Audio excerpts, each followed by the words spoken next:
وَلَقَدْ يَسَّرْنَا الْقُرْآنَ لِلذِّكْرِ۔ اچھا، تو صدقے کے بارے میں آج بات کریں گے کہ صدقہ کن کو دینا چاہیے اور صدقہ کب دینا چاہیے، اور اگر صدقہ دینا ہے، اگر کوئی شخص اپنی جان کا صدقہ دے رہا ہے تو کیا یہ جائز ہے، اور اگر یہ جائز ہے تو کیا وہ صرف مال میں سے صدقہ دے سکتا ہے، یا کوئی شخص کوئی جانور ذبح کر دے یا کوئی جانور ہی صدقہ کر دے، کیا یہ درست ہے؟ تو اس کے بارے میں ہم پوری تفصیل سے بات کریں گے۔ تو دیکھیں، اس سے پہلے ہم یہ جانیں گے کہ صدقہ کتنے قسموں کا ہوتا ہے۔ ٹھیک ہے، تو جو صدقہ ہوتا ہے وہ 3 قسموں کا ہوتا ہے۔ جو سب سے نمبر 1 پہ آتا ہے وہ فرض، اور جو فرض ہے وہ ہے زکوٰۃ، یعنی جو زکوٰۃ ہے نا وہ بھی صدقے میں آتا ہے لیکن وہ فرض ہے۔ اور جو دوسرے نمبر پہ آتا ہے نا وہ واجب، اور واجب کون سا ہے؟ اس میں نظر آ جاتا ہے، یعنی جو آپ نے منت مانی ہے، ٹھیک ہے، آپ نے کوئی بھی منت مانی ہے کہ اگر یہ چیز میری ہو گئی تو میں یہ چیز صدقہ کروں گی یا کروں گا، ٹھیک ہے، تو اس میں یہ آ گیا، اور صدقہ فطر بھی اسی واجب میں آ جاتا ہے۔ اور جو نمبر 3 میں آتا ہے، تیسرے نمبر پر، وہ ہے نفلی صدقات، جیسے کہ عام خیرات وغیرہ ہو گیا، تو یہ آ جاتا ہے نفلی صدقات میں۔ تو یہ جو زکوٰۃ ہے اور صدقات واجبہ ہے، یہ صرف ان لوگوں کو دیا جا سکتا ہے جو اس کے مستحق ہے، لیکن شرعی اعتبار سے وہ جو مستحق زکوٰۃ ہے نا وہ افراد ہو کہ نہ وہ بنو ہاشم ہو، یعنی نہ وہ سیدوں میں سے ہو، اور نہ ہی وہ عباسیوں میں سے ہو، اور نہ ہی ان کے پاس اتنا مال ہو، یعنی 52.5 تولہ چاندی یا پھر اس کے موجودہ قیمت کے برابر نقد رقم ہو، اتنا مال اس کے پاس نہ ہو، یعنی نصاب کو نہ پہنچتا ہو ان کے پاس مال، ان کو دینا جو ہے یہ جائز ہے، جیسے کہ زکوٰۃ اور صدقات واجبہ کی بات ہو رہی ہے۔ تو لہٰذا جس شخص کے پاس ضرورت سے زائد اتنا سامان یا مال موجود ہو جس کی قیمت 52.5 تولہ چاندی تک پہنچتی ہو، وہ شرعاً مالدار ہے، اور مالدار کو زکوٰۃ دینا جائز نہیں ہے، ٹھیک ہے۔ یہ زکوٰۃ اور صدقات واجبہ کی بات ہو رہی ہے، یعنی صدقہ فطر ہو گیا یا کوئی بھی چیز منت میں مانی ہے وہ چیز، کہ اگر آپ وہ چیز کسی کو دے رہے ہیں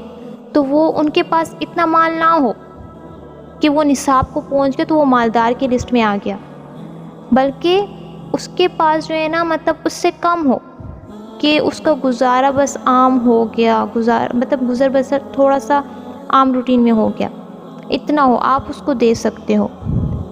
لیکن جو تیسرے نمبر پہ آتی ہے نا نفلی صدقات، جو نفلی صدقات ہے نا وہ آپ کسی بھی خیر کے کام میں صرف کر سکتے ہیں، اور اس میں تملیک کی بھی شرط نہیں ہے، یعنی اس میں یہ نہیں ہے کہ آپ کسی کو مالک بنائیں گے۔ جو زکوٰۃ ہے، صدقات واجبہ ہے، اس میں یہ ہے کہ آپ جو ہے کسی کو اگر زکوٰۃ دے رہے ہیں یا پھر کوئی بھی صدقہ فطر وغیرہ دے رہے، اس میں شرط یہ ہوتی ہے، یعنی تملیک کی شرط ہوتی ہے کہ آپ اس کو اس کا مالک بناؤ گے، یعنی وہ اپنے قبضے میں لے لے۔ ایسا نہیں ہے کہ آپ کسی اور کام میں صرف کر دو، اس کو اس کا مالک ہی نہیں بناؤ، اسی کے کسی کام میں آپ صرف کر دو، وہ نہیں ہے درست۔ لیکن جو نفلی صدقات ہے نا اس میں اس بات کی کوئی شرط نہیں ہے، اس طرح کی کوئی قید نہیں ہے کہ آپ اس میں اس کا مالک بناؤ گے۔ ہاں، آپ اس کی کسی ضرورت کے لیے کسی بھی کام میں اگر لگا دو تو وہ ہو جائے گا، اور اس میں یہ بھی نہیں ہے کہ مالدار ہو، ٹھیک ہے، اس میں یہ نہیں ہے کہ مالدار ہے تو آپ نہیں دے سکتے، جیسے کہ زکوٰۃ ہے، صدقات واجبہ ہے، اس میں یہ شرط ہے کہ مالدار نہ ہو، یعنی اس کے پاس جو ہے نصاب تک کا مال نہ ہو کہ جو اس کو نصاب کو پہنچ جائے، اس پر زکوٰۃ واجب ہو جائے، ٹھیک ہے۔ اور جو اصول فروع ہے نا وہ زکوٰۃ میں آپ اصول و فروع کو نہیں دے سکتے۔ اصول و فروع سے مراد یہی ہے کہ باپ، دادا، نانا، یہ تمام جو آتے ہیں، پھر فروع میں یہ آتا ہے کہ بیٹا، بیٹی، پوتا، پوتی، نواسا، نواسی، اس طرح نیچے تک، ٹھیک ہے، ان کو آپ نہیں دے سکتے ہو زکوٰۃ اور صدقات واجبہ۔ لیکن جو نفلی صدقات ہے نا وہ آپ جو ہے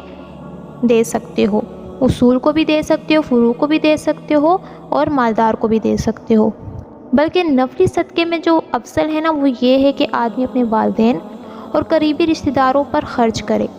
جیسے کہ حدیث شریف میں آتا ہے کہ عمر بن جموح رضی اللہ تعالیٰ عنہ ایک دن نبی کریم صلی اللہ علیہ وسلم کی خدمت میں حاضر ہوئے اور پوچھا کہ ہم کیا خرچ کریں اور کس پر خرچ کریں، تو اللہ تعالیٰ نے یہ آیت نازل فرمائی، یسألونک ماذا ينفقون قل ما انفقتم من خیر فللوالدین والاقربین والیتامى والمساکین وابن السبیل وما تفعلوا من خیر فإن اللہ بہ علیم۔ یعنی لوگ آپ سے پوچھتے ہیں کہ وہ کیا خیرات کرے اور صدقہ کرے، کہہ دیجئے کہ جو مال بھی تم صدقہ کرنا چاہو سو وہ ماں باپ، عزیزوں، یتیموں، مساکین اور مسافروں پر خرچ کرو، اور جو مال بھی تم خرچ کرو گے اللہ تعالیٰ اس سے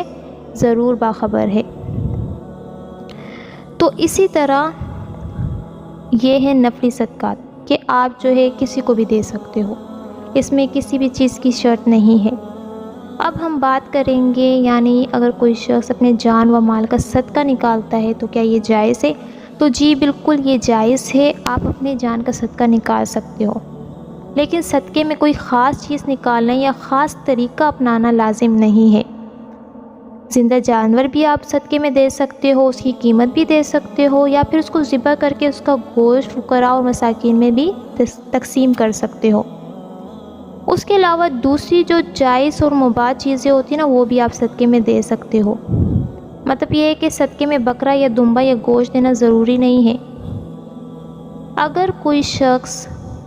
بکرا اس تصور سے صدقہ کر رہا ہے کہ اس کے ذبح کرنے سے مریض کی جان بچ جائے گی، اس کو صحت مل جائے گی، تو ایسا کرنا بالکل بھی جائز نہیں ہے۔ ایسا کرنا مکروہ اور بدعت اور ناجائز ہے، کیونکہ اس میں یہ ہوتا ہے کہ وہ انسان اسی چیز کو مؤثر بالذات سمجھ رہا ہوتا ہے،